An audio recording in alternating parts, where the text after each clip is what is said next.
Yo, what's up mga ka-JN TV? Andito na naman tayo sa winning team ng JZ.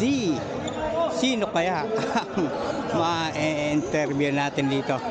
Hashtag spotted tayo dito. Ayan si Kana. Ba't naman, dinagyan ko na kayo. Pero kumakana siya. Ito na lang si boss. Labang ko na ito lahat. Boss, Yes, boss. ang congrats sa JC dahil napakaganda ng depensa, napakaganda ng rotation ng bola. Halos hindi na kayo hindi na nakaporma yung kalaban dahil sa mga 3 points mo at depensang malupit na humahagupit. Anong naging strategy mo dun, sir? Nakita ko kasi kanina, walang bumibitaw sa amin ng tres. Kaya praksisado ako kanina umaga sa 3-point, sa Rigay. Sabi ko baka mag-click, kaya sinubukan ko. Yun, nag-click Yun. naman. Tsaka yung daming dasal. Sabi Yun. ko kaya to. Kaya nadabitaw ko ng tres kanina na shoot.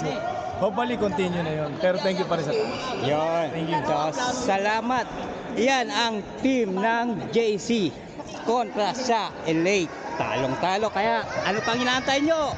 What's up mga ka-JN TV? Dito lang yan. Thank you, sir.